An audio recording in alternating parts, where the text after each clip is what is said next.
చిన్నతనంలోనే తన తల్లిదండ్రులను కోల్పోయాడు. కుటుంబ బరువు బాధ్యతలు మీద పడినా కూడా ఎలాంటి నిరుత్సాహపడలేదు. తన కృషి, పట్టుదల ఫలితం ఈ రోజైతే లభించింది. అతనెవరో కాదు, ప్రవీణ్. మన వరంగల్ జిల్లాకు చెందిన ఒక యువకుడు, సాధారణ యువకుడు. ప్రస్తుతం మనతో పాటు ప్రవీణ్ ఉన్నారు. అసలు ఎలా సాధించారు, ఏంటి అనేది మనతో తెలుసుకుందాం.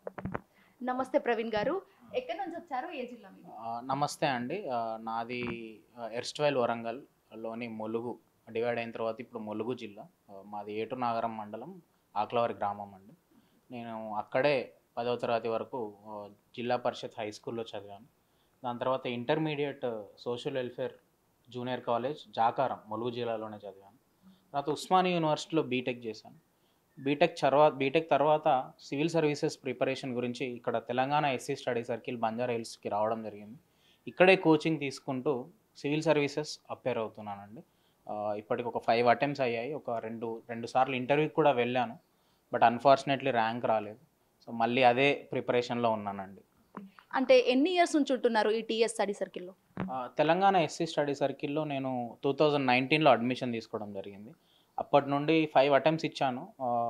మా ఇన్‌స్టిట్యూట్ గొప్పతనం ఏంటంటే ఫ్రీ ఆఫ్ కాస్ట్‌లో రెసిడెన్స్ గానీ, కోచింగ్ గానీ ఇస్తూ ఎవరైతే విద్యార్థులు ప్రిలిమ్స్ గానీ, మెయిన్స్ గానీ ఎగ్జామ్ క్లియర్ అయితే వాళ్ళను హ్యాండ్ హోల్డ్ చేసి వాళ్ళు ఐఏఎస్ అధికారులు గానీ, ఒక ఐపీఎస్ అధికారి అయ్యే వరకు వాళ్ళకి అడ్మిషన్ కంటిన్యూ చేస్తూ ఇక్కడ సపోర్ట్ ఇవ్వడం జరుగుతుంది.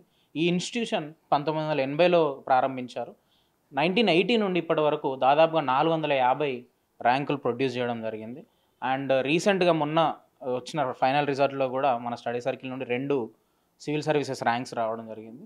అలాగే మొన్న జరిగిన గ్రూప్ 1 ఎగ్జామ్‌లో కూడా ఒక 35 మంది విద్యార్థులు మంచి ర్యాంకులు సాధించారు. దాంట్లో 100 లోపు ఒక 5 స్టూడెంట్స్, 100-200 ఒక 15 స్టూడెంట్స్, అలా ఒక 35 స్టూడెంట్స్‌కి ఇక్కడ ర్యాంక్స్ రావడం జరిగిందండి. ఈ టీఎస్ స్టడీ సర్కిల్ అనేది ఎలా అవేర్‌నెస్ కల్పిస్తుంది? ఆ! ఈ Telangana SC study circle SC, ST, BC పిల్లలకు ఒక 9 months intense prelims cum mains coaching ఇవ్వడం జరుగుతుంది సివిల్ సర్వీసెస్‌కి. Starting from August to May వరకు. దాని తర్వాత మేలో ఒకవేళ మనం ప్రిలిమినరీ ఎగ్జామ్ గనక పాస్ అయినట్టయితే మెయిన్స్ ప్రిపేర్ అవ్వడానికి ఒక 50,000 రూపీస్ సబ్స్క్రిప్షన్‌కి ఇస్తుంది.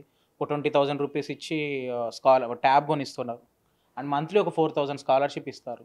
And complete high quality teachers across the కంట్రీని తీసుకొచ్చి, అక్రాస్ ద కంట్రీలో ఉన్న టీచర్స్‌ని తీసుకొచ్చి ఇక్కడ గైడెన్స్ ఇవ్వడం జరుగుతుంది.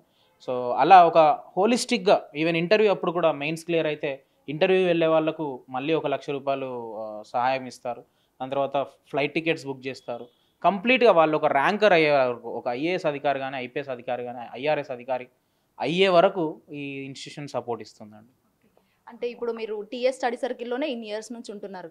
అవునండి. ఓకే. సో మీరు ఎవరిని ఇన్స్‌పిరేషన్‌గా తీసుకొని ఇంత గ్రూప్ 105థ్ ర్యాంక్ దాకెళ్లారు? నాకు నా లైఫ్‌లో మేజర్ ఇన్స్పిరేషన్ అంటే ఈ సోషల్ వెల్ఫేర్ ఇన్‌స్టిట్యూషన్స్‌లో ఒక కీలక పాత్ర పోషించిన ఎస్ఆర్ శంకరన్ ఐఏఎస్ గారండి. ఈ ఎస్ఆర్ శంకరన్ ఐఏఎస్ గారు ఆంధ్రప్రదేశ్ సంబంధించిన ఐఏఎస్ అధికారి. ఆయన చొరవతోటి చాలా సాంఘిక సంక్షేమ గురుకులాలు ఏర్పాటు చేయడం జరిగింది. ఈవెన్ ఈ తెలంగాణ ఎస్సీ స్టడీ సర్కిల్ కూడా 1980లో ఆయన బ్రెయిన్ చైల్డే. నాలాంటి పేద పిల్లలు, బడుగు బలహీన వర్గాలకు చెందిన పిల్లలకు సివిల్ సర్వీసెస్ అనేది ఒక పెద్ద కళ. కానీ ఆ కళను నెరవేర్చుకోవాలంటే చాలా ఆర్థిక పరంగా ఇన్‌స్టిట్యూషనల్ సపోర్ట్ కావాల్సిన అవసరం ఉంది. ఆ సపోర్ట్ ఎస్ఆర్ శంకరన్ సార్ 1980స్‌లో క్రియేట్ చేశారు. సో ఆయన బ్రెయిన్ చైల్డ్ అయిన ఇన్‌స్టిట్యూట్ నుండి నేను సపోర్ట్ తీసుకుంటూ చదువుకోవడం జరుగుతుంది. సో నా లైఫ్‌లో ఆయనే ఒక మేజర్ ఇన్స్పిరేషన్ అండి. సో గ్రూప్ 1 ర్యాంక్ అంటే it's not an easy job. అసలు ఎలా ప్రిపేర్ అయ్యారు? షెడ్యూల్ ఏంటి? ఎన్ని హార్స్ ప్రిపేర్ అయ్యేవాళ్ళు? సో గ్రూప్ 1కి నేను ప్రిపేర్ అయింది ఆల్మోస్ట్ ఒక 3 మంత్స్ అని చెప్పొచ్చు. బట్ గ్రూప్ 1 ఫౌండేషన్ పడింది మాత్రం 5 ఇయర్స్. అంటే సివిల్ సర్వీసెస్ నేను ప్రిపేర్ అవుతున్నానండి. Civil services and group 1 syllabus ఒక 70% వరకు సేమ్. అడిషనల్‌గా ఇంకొక 30% తెలంగాణ ఎకానమీ, మూవ్‌మెంట్, జాగ్రఫీ వస్తది. దానికి ఒక 3 మంత్స్ ఇచ్చాను టైము. మిగతా టైం అంతా నేను సివిల్ సర్వీసెసే ప్రిపేర్ అవుతూ ఉండేవాడిని. సో ఆ సివిల్ సర్వీసెస్ ప్రిపరేషన్ అంతా దీంట్లో హెల్ప్ అయింది. అండ్ డైలీ నేను ఇనీషియల్ ఇయర్స్‌లో అంటే ఫస్ట్ 1, 2 ఇయర్స్‌లో ఒక 12 అవర్స్ అలా చదివేవాడిని. బట్ యాస్ ఇయర్స్ ప్రోగ్రెస్డ్ కొంచెం 8 అవర్స్, 9 అవర్స్ చదివినా రివిజనే ఉంటుంది కాబట్టి 9 అవర్స్, 8 అవర్స్ చదివినా సరిపోయేది. సో అలా నేను డైలీ కన్సిస్టెంట్‌గా ప్రిపేర్ అవుతూ ఈ ర్యాంక్ రావడం జరిగిందండి. ఇప్పుడు ఇది సివిల్ సర్వీసే ప్రిపేర్ అవుతున్నాను అంటారు. అది గ్రూప్ 1 కాకుండా మళ్ళీ ఈ సివిల్ సర్వీస్‌లోకి ఎందుకు ఎంట్రీ అంటే కొంచెం అది క్లారిటీ ఇస్తారా? డెఫినెట్లీ అండి. సో, ఒక సివిల్ సర్వెంట్‌గా నేను ఒకవేళ ఒక ఐఏఎస్ అధికారిగా అయినట్టయితే నాకు లక్షలలో, మిలియన్స్‌లలో ప్రజలకు సేవ చేసే అవకాశం దొరుకుతుందండి. డెఫినెట్లీ గ్రూప్ 1 సర్వీస్ మన రాష్ట్రంలోనే అత్యుత్తమైన సర్వీస్. కానీ ఐఏఎస్ మనకు సేవ చేసే ఆపర్చునిటీ ఇంకెక్కువ మందికి ఇచ్చే అవకాశం ఉంటది. అండ్ డైవర్సిటీ ఉంటదండి. ఒక ఐఏఎస్ అధికారిగా నేను కొన్ని సంవత్సరాలు జిల్లాలో పనిచేయొచ్చు. ఒక ఎడ్యుకేషన్ డిపార్ట్మెంట్‌లో పనిచేయొచ్చు. హెల్త్ డిపార్ట్మెంట్‌లో గానీ, డిఫరెంట్ డిపార్ట్మెంట్స్‌లో పనిచేయొచ్చు. కానీ గ్రూప్ 1 అయితే మన సర్వీసెస్ ఒక్క లిమిటెడ్ డిపార్ట్మెంట్‌కే సరిపోతాయి. ఒక డీఎస్పీ అధికారి అయితే నేను only police department, or health department ఒకటే డిపార్ట్మెంట్‌కి నేను పరిమితం అయితాను. అదే ఒక ఐఏఎస్ అధికారి అయితే డిఫరెంట్ డిపార్ట్మెంట్స్‌లో పనిచేసి సేవ చేయడం సాధ్యమవుతుందండి. దానికే ప్రిపేర్ అవుతున్నాను. ఇన్ కేస్ మీరు ఆఫీసర్ అయ్యుండి మీ జిల్లాకే పోస్టింగ్ వస్తే మీరు ఎలా సేవలు అందిస్తారు మీ జిల్లాకి? సో, యాజ్ ఎ రూల్ ఏ పర్సన్‌కి వాళ్ళ జిల్లా ఇవ్వరు. బట్ నా జిల్లా గనుక నేను తీసుకున్నట్టయితే ఒకవేళ మా జిల్లాలో ఎస్టీ పాపులేషన్ ఎక్కువుంటది. Tribal population. వాళ్ళు చాలా హెల్త్ ఇష్యూస్ అనెమిక్ ఉంటారు. అండ్ కనెక్టివిటీ ఇన్‌ఫ్రాస్ట్రక్చర్ ఉండదు. ఎట్ ద సేమ్ టైమ్ మా ఈ జిల్లాలో నక్సలిజం కూడా చాలా ఎక్కువగా ప్రభావితమై ఉంటదండి.